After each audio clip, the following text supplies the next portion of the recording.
Into this hour we bring our hunger for awakening. Into this hour we bring our compassionate hearts. We bring our yearning for justice and our needs for assurance. Into this hour we bring our courage to walk on after hard losses. We bring our joy and gratitude for ordinary blessings. Let our gathering bless this time, and let us come away reassured and refreshed, reconnected and renewed. It is good to be together, even at a distance.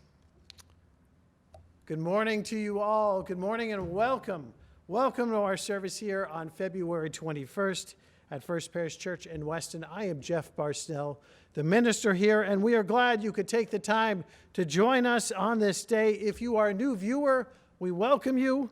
If you are a longtime member and friend, we thank you for tuning in. We do strive to keep these services timely and hopeful, with a little bit of something for everybody. We continue to miss the blessing of being gathered here in person to worship, to give thanks, to find some inspiration, and to come away renewed. Our service participants for this day include Jeff Weeding, our organist, Sue Brewster, our song leader, Bill Sano, our music director, Janie and Jeff Plank, our chalice lighters, Sarah Napoline, our minister for families and community outreach. And we also want to welcome to the sanctuary the local musician and teacher, Kathy Liddell. Kathy has an international reputation as a lute player. That's right, a lute player.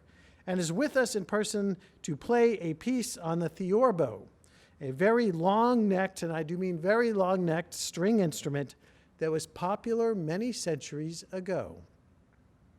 Our opening hymn for this day is Turn Back, whose words actually became part of a well-known musical from the 1970s. I'll let you figure it out. The three verses we sing can be found in the order of service that was emailed out to all of you yesterday and is posted on the online worship page of our website. Please join with us in singing three verses of Turn Back.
are joined this morning by Jeff and Janie Plank to light our chalice.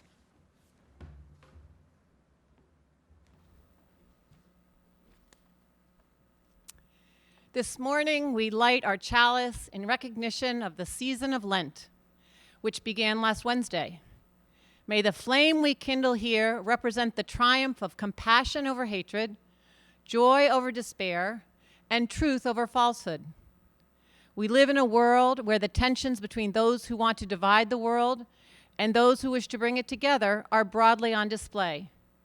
This is a church that seeks to foster compassion, understanding, clear thinking, and goodwill. Therefore, we light our chalice this morning to illuminate the world we seek. In the search for truth, may we be just. In the search for God, may we be compassionate. In the search for justice, may we be loving. And in loving, may we find peace. Amen. Thank you, Jeff and Janie. We now invite you to participate in a recent tradition here, an innovation at First Parish Church in Weston, the virtual exchange of peace. We have this amazing technology that in our pockets and on our desks and our purses and in our cars often, and we use it for all sorts of things, but we rarely use these remarkable devices simply to wish someone well. So take a moment, pull out your phone, pull out your pad, your computer, and reach out to someone you know from First Parish or from the larger community via text, email, or phone. Send them a text, give them a call, shoot them a short email, and simply say, "Good morning. I wish you well this day." Say you can't talk long right now because you are actually attending a service, and it's okay if they don't quite understand or think that's a little odd. Tell them you are participating in a service and wanted just to take a moment and wish them peace and health during this difficult and challenging time.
And now the Reverend Sarah Napling with the Time for All Ages.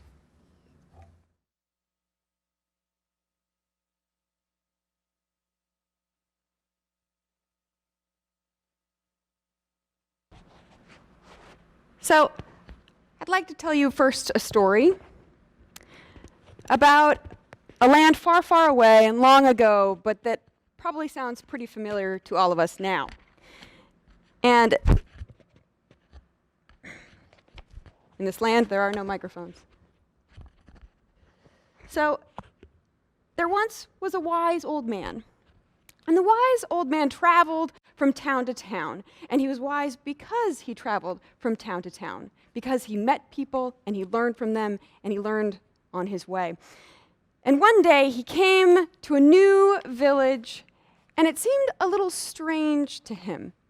And as he walked around, he saw all the people in the village, and they were carrying these heavy, heavy packages, these heavy burdens on their backs, hunched down and just trudging through the village. And he watched this happen. Everyone was carrying them, and he was so confused. And he stopped one young man and said, "Excuse me, young man, I can't help but notice you're all carrying these heavy baggages, these heavy packages. May I ask, what's the purpose of this?" And the young man looked at him kind of up from under this bag on his back, and he said, "Oh, These are our grudges. And the wise man looked at him and said, "Excuse me, your grudges? Well, that seems to be a whole lot of grudges for someone to carry for so young, this young man." And the young man looked at him and said, "Well, you see, they're not all mine. They're from many, many generations. There's from my whole family. You see that man over there? I've got a grudge from him, from my great-great-great-grandfather, because you see, he called my great-great-great-grandfather, he called him something horrible when they were both running for town mayor, and so I've got this grudge against him, and that other person, well, they said something mean about my mother, and so forget about it." And all of this is what he's carrying. And the wise man looked at him and said, "Don't you want to, get rid of all of that? Not have all those grudges on your back, all that burden?" And the young man said, we want to get rid of them, but we forgot how. You see, once long ago, when we first started carrying them, people were proud of it. We were proud to carry all this stuff. We were tough. And tourists would come from all around, and people would gossip with one another and have fun. Except slowly the tourists stopped coming, and we forgot how to get rid of them, and so we just keep carrying them. And the man looked at this young fellow and he says, "That sounds very, very hard. I think I know the 5 magic words that would help you get rid of these burdens if you wanted me to share them with you." And the young man looked at him and from under this bag and said, "Yes, that would be a miracle. I think everyone would be so excited. I'll go tell the mayor, and hopefully we can get this sorted out." And off he went, just as fast as that bag of grudges on his back would let him go, which wasn't very fast. And finally, of course, he talks to the mayor, and the mayor wasted no time, and he hauled his own grudges, and he came to this platform in the town center and brought the wise traveler with him, and he gathered the townspeople and quieted them down and said, "Listen, townspeople, listen carefully. This wise man has a way for us to change. These are the people of Grudgeville. This is the name that they have called ourselves. This is what we have become after all these years. And this man can help us with our grudges." And so everyone listened carefully, and the wise man came forward, and he said, "Dear people, wouldn't you like to be rid of your grudges? Would you like to stand up a little straighter and look at the world a little different, to see each other face to face instead of glaring at the ground?" And people nodded. Yes, they wanted this very much. They didn't know what to do. And he said, I have 5 magic words that will help you. It's 2 parts. The first is 2 words. Repeat after me. Can you repeat after me? The 2 words are, "I'm sorry." Can you say that? How about you try it? "I'm sorry." And then the next are another 3 words. It's another portion. And they are, "Can you forgive me? Will you forgive me? Please forgive me." There we go. Please forgive me. It's a request. So why don't you try it? Please forgive me. And so the people, once they finally listened to what he was saying and he figured it out, listened and said, "Yeah, okay, I'm sorry. Please forgive me." And so they tried it slowly, grumbling to just themselves. "Okay, I'm sorry, okay. Okay." And then they tried it to one another. And they turned and they spoke these words, "I'm sorry. Please forgive me." And the young fellow said it to his neighbor. And this other person said it to another person. They said it a little bit louder and a little bit louder. And the wise man said, "Yes, of course, don't forget, you have to mean it. You have to mean it on a deep level. I'm sorry. I'm sorry, I'll change. I didn't mean to hurt you. Please forgive me." That's what all that means. And so they said it over and over again, realizing that they meant these words. They meant to say it, they were gratified to hear it, and they were happier and happier, and those grudges just fell out of that burden on their backs, and they grew taller and could see each other face to face. Oh, it's so good to see you. I didn't know that you changed your hair. Just so happy. And as they got later and later, they started dancing together, just having so much fun, not carrying all those old, heavy burdens.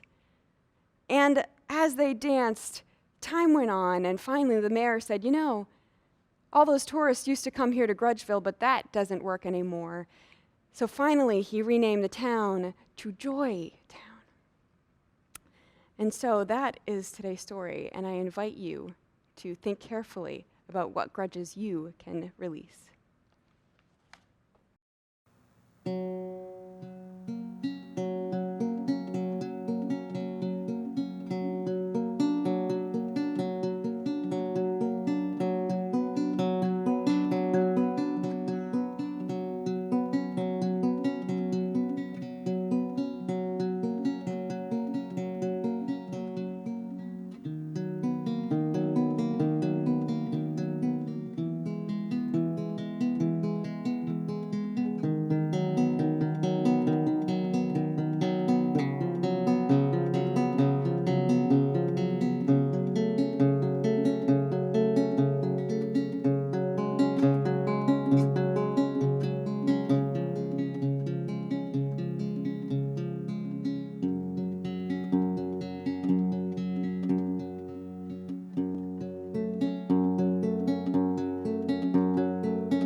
Several years ago, I read a fascinating observation about the book of Psalms. Kathleen Norris, the well-known writer and poet, notes that children often write terrific psalm-like poetry if given the opportunity.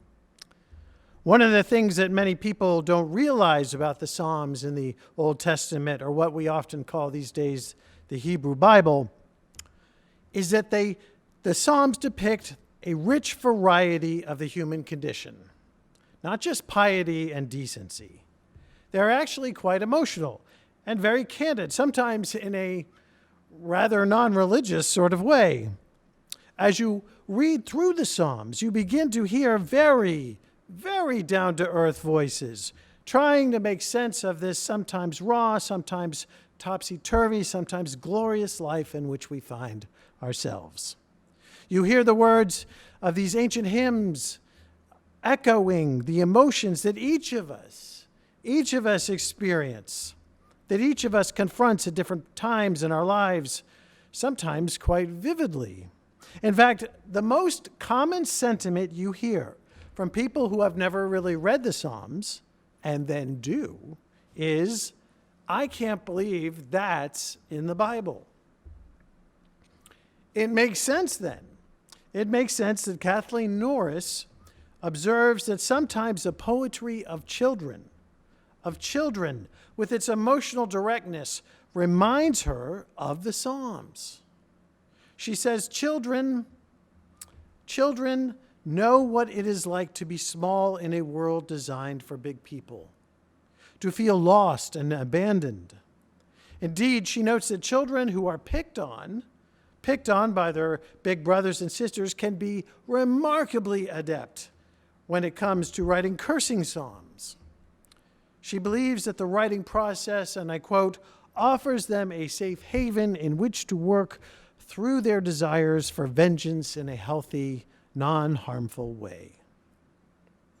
In one of her essays, she tells the story about a little boy who wrote a poem called "The Monster Who Was Sorry." She describes the poem in the following passage. The little boy began by admitting that he hates it when his father yells at him. His response in the poem is to throw his sister down the stairs and then to wreck his room and then finally to wreck the whole town. And the poem concludes, "Then I sit in my messy house and I say to myself, I should not have done that." It's funny. I hear echoes of the psalm read this morning in the emotional directness of the boy's poem. Create in me a clean heart, O God, and put a new and right spirit within me. That is not too far away from the little boy sitting in a messy house and uttering, I should not have done that. I think one could very easily be the mature refinement of the other. In both cases, the insight and the candidness about human nature is the same. In the psalm read this morning, we hear the voice of someone who is confronted with the darker side of themselves. This makes sense given the history of this particular psalm.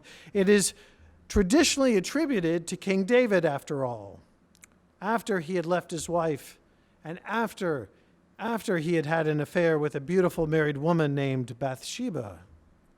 Thus we hear in these words the voice of someone who knows what it is to have done something that he should not have done, and is now experiencing the remorse and the guilt that often follows that. We hear the voice of someone who seeks release and liberation from their old ways, from their old patterns of life. Have mercy on me, O God, according to your steadfast love. According to your abundant mercy, blot out my transgressions. Wash me thoroughly from my iniquity and cleanse me, O God, from my sin. For I know my transgressions, and my sin is ever, ever before me. Who of us present Who of us watching now cannot think about a time when these words could have easily, just as easily, come out of our mouths? Today is the first Sunday in Lent, those 47 days leading up to Easter, during which Christians are encouraged to renounce bad habits and attempt to prepare themselves for the coming Easter season. This season of contemplation and renunciation began last Wednesday, known by Christians around the world as Ash Wednesday. Each year on this last Wednesday, Christians gather together for a brief service during which ashes are placed on their forehead. Ashes traditionally that come from the palms from the preceding year's Palm Sunday service. The palms are often burnt, and then the ashes are kept for the following year's Ash Wednesday ritual. The service on Ash Wednesday is actually very simple, as some of you know. There are a few prayers, then there is a brief confession of sorts, and then people come forward, and the minister or the priest places some ashes on each person's forehead and says, at least in the Protestant tradition, "Remember that you are dust, and to dust you shall return." This is usually followed by simple prayer, and then people are dismissed. Thus, the season of Lent begins with people being reminded of their lowly and limited status in the overall cosmos. They are reminded that each of us falls short and at times requires forgiveness and forbearance in parts of our lives. Ashes to ashes, dust to dust. Or as Psalm 103 famously declares, our days are like grass. They flourish like a flower of the field, for the wind passes over it and it is gone. One day we are here and the next we are gone. All in all, Ash Wednesday is a simple, stark service intended to put our lives into some perspective. Our lives are short, and some of our precious days can be misguided if we are not careful. That is what it tells us. Now, perhaps it goes without saying, but we here at First Parish do not usually make a big deal out of Ash Wednesday. While we do follow the Christian liturgical calendar in this church, we do so according to our own thinking and our own sensibilities. After all, some of us are refugees from other stricter religious traditions where we have had bad experiences, and we are looking for another approach. In a tradition such as ours, a tradition that stresses the importance of reason in the life of faith and the importance of individual discernment to the life of the community, the formal Christian calendar waxes and wanes in its importance, depending on the time of year. All in all, Unitarian Universalists don't usually make a big deal of Ash Wednesday, if they even acknowledge it at all. Some of us seem to think that it smacks of an outdated theology that is no longer relevant or meaningful to fair-minded, to open-minded people here in the 21st century. And yet, I think there is some merit to considering the implications of Ash Wednesday in our larger tradition and practice. You see, the underlying issue here is not Ash Wednesday or even following the liturgical calendar. No, I think the underlying issue here is about the reality of sin in human nature. The all too real experience of doing and saying something we know is wrong and which we later most definitely regret. Unitarian Universalists pride ourselves on our progressive and thoughtful approach to religion. It has been said that we affirm deeds over creeds.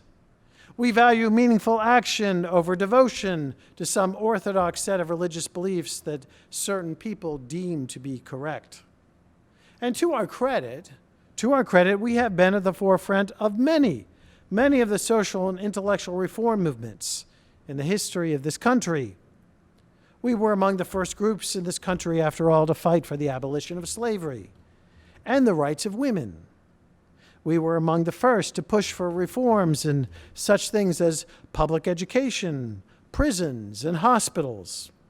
We were among the first groups attempting to do comparative studies of different religious traditions.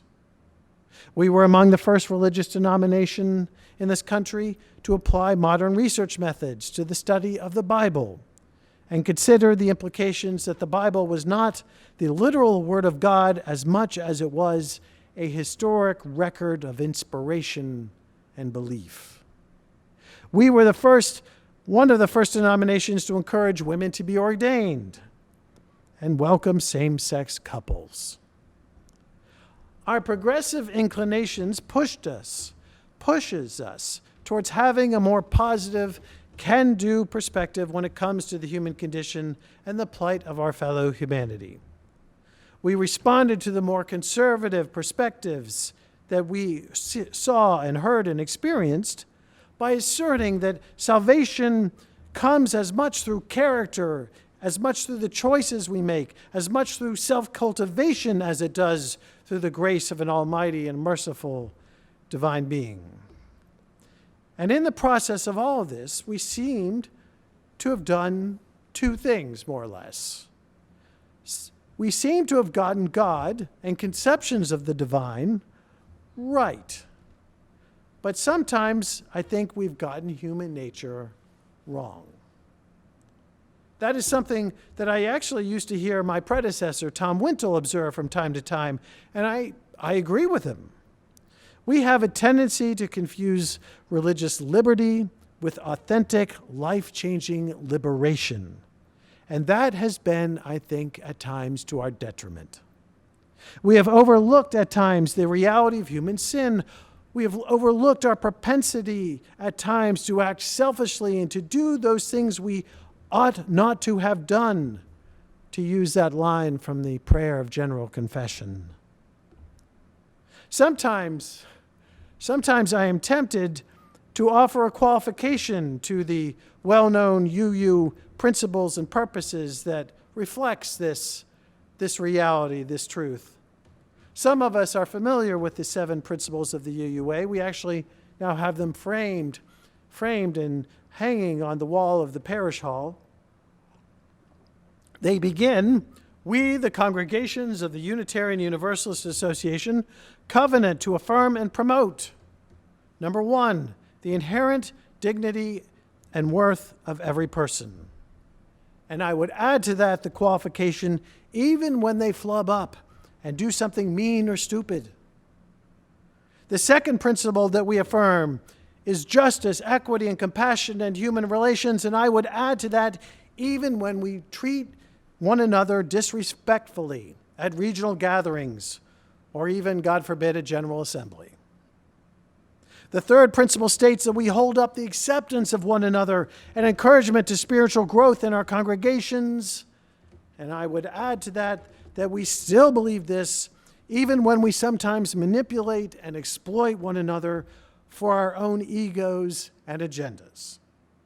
And yes, we espouse a free and responsible search for truth and meaning, that fourth principle that we all know and love, even when we occasionally deride and dismiss the experiences of people in our local churches and congregations. From time to time, we need to be reminded that humility, not pride or conceit, is in order when we dwell upon the marvels and the mysteries of the world and our place in it. We need to be reminded of our rightful place in the enormity and occasional inexplicability that is our world. We need to be reminded that independence is not the ultimate value to be pursued in this life. Indeed, it's just the opposite notion. It's dependence. It's an enlightened dependence, or perhaps an interdependence. For even the most well-off, independent-minded, and strong-willed among us must rely on the goodwill and support of others in this life if we are truly honest with ourselves. Complete independence, complete freedom is a ruse, one that can be as spiritually damaging in the end as it was spiritually liberating in the beginning. Ash Wednesday, then. Ash Wednesday is a helpful corrective, if you will, for people in communities like ours. Amidst our very legitimate assertions about the use of reason and conscience in religious faith, we can be tripped up by our own esteem for our own capabilities and talents. Our way of being religious can play into the needs of the human ego all too very easily. And yet, the way of any authentic religious path involves turning our attention away from ourselves, turning our attention away from our egos and our identities and our agendas, and considering the lives and the needs of others. I believe that at the heart of the Christian tradition is acknowledging that we need something greater than ourselves in order to truly find ourselves. Admitting one's insufficiency is the doorway to authentic spirituality and real personal transformation. This is especially true when we confront the poor and mean-spirited actions of others and ourselves. To put it in the words of Kathleen Norris that we heard earlier, we are all at certain times in our lives monsters who are sorry. There is enormous power. There is enormous power and possibility in admitting when we have messed up, when we have done something we regret. This is a fundamental part of the human condition. Any of you who are in recovery or are following a 12-step path understand this quite directly, quite personally. We need places, we need times in our religious lives and communities when we acknowledge that we need something greater than ourselves in order to find ourselves. A way that accepts us as we are, really as we are, warts and angry feelings and resentments and grudges and all, but also empowers us to grow and become who we truly can be. There is also real power in acknowledging that we only have so many days to do this in our life, to come to terms with what is most important. We only have so many opportunities to foster kindness and goodwill and to grow our souls. After more than 20 years in the ministry, I have watched and been with many people as they approach their deaths. One of the things I often see people do on their deathbed is confront how truly fleeting this life is and can be. They wish that they had just a little bit more time, just a few more minutes even, to make things right, to make amends, to say, I'm sorry, to heal a few old wounds, to make one more phone call to that loved one, just to say, I'm sorry, or I love you. Just a few more precious minutes to foster healing and connection. In a simple but profound way, Ash Wednesday is a good idea then, for it reminds us of this fundamental truth that in the overall cosmic scheme of things, our lives are oh so very fleeting. They are a flash of fire and life. And then, we are dust, a truth on which both the most pious practitioner and the most doubting secularist surely has to agree. During this season of Lent, I pray that we all will consider anew how very precious our hours and days truly are, and the need to foster goodwill in our lives. Create in me a clean heart, O God, and put a new and right spirit within me. Amen.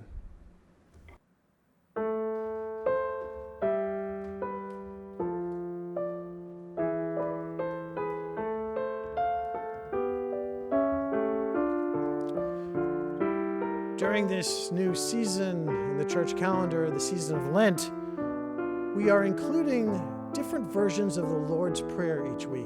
and inviting people to say them along with us.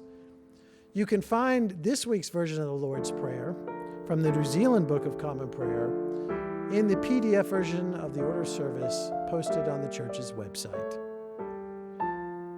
Please join with me or simply listen along as we say this version of the Lord's Prayer. Eternal Spirit, Earthmaker, Pain-bearer, Life-giver, Source of all that is and that shall be, Father and Mother of us all, loving God in whom is heaven, the hallowing of your name echo through the universe. The way of your justice be followed by the peoples of the world. Your heavenly will be done by all created things. Your commonwealth of peace and freedom sustain our hope and come on earth. With the bread we need for today, feed us. In the hurts we absorb from one another, forgive us.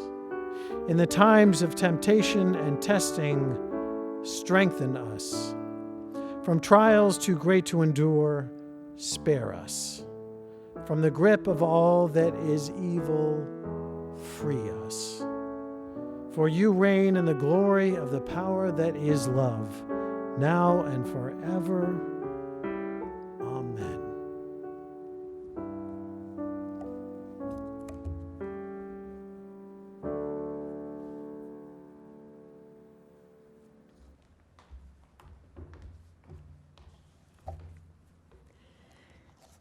Many of you have inquired about how you can support First Parish Church and our work here in Weston and in our region and neighborhood, especially when we're not together on Sundays.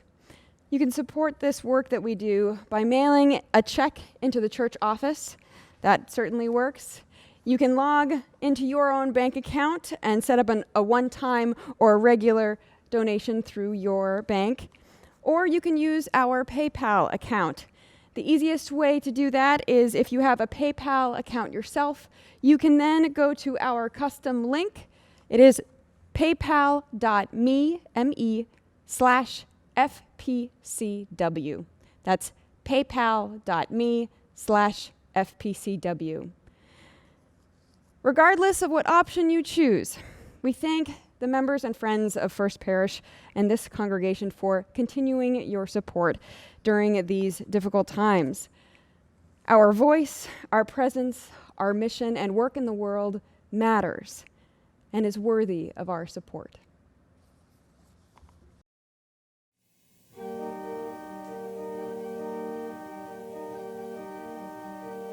Sanctus,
Thank you for joining us today. We invite you to check out our upcoming programs and gatherings, including our virtual fellowship hour that begins at 11:30 a.m. on Zoom.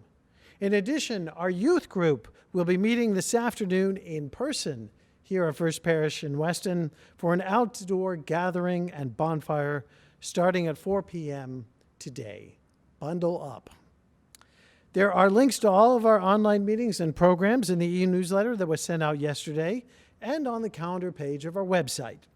This week, we will host our regular programs, including Knitters and Stitchers on Monday at noon, our Wednesday morning meditation program at 8:30 a.m., and my chat and check-in with the minister this Thursday at 4 p.m. You can find information about the award-winning podcast series that we have been discussing on Thursday afternoons, Seeing White, on the church's website. We will be discussing episode 13 this coming week. This is also the last Wednesday of the month, meaning we will be preparing and serving dinner at the Bristol Lodge shelter in Waltham. And finally, next Sunday, I just want to note that Robert Jones, our youth advisor, will be hosting an online game session for interested youth. See the e-newsletter for more details. I also want to note that our book group continues to meet during this time on Zoom, and their next meeting will be on Thursday, March 18th at 9:30 a.m., when they will be discussing The Wright Brothers by the well-known historian David McCulloch. And finally, I want to thank all of you who participated in last weekend's Secret Sweeties gift exchange for Valentine's Day weekend. Because of somebody's absolutely fantastic, dangerously fantastic homemade scones delivered anonymously to my home last Sunday, I have had to find a few extra hours to exercise this week. Let me tell you, though, it was worth it. We continue to discover many ways that we can participate as members of an active community from a distance. I'm gratified to see so many of you continue to step up, continue to reach out, and enjoy one another's company during these difficult times. That is what churches like ours do.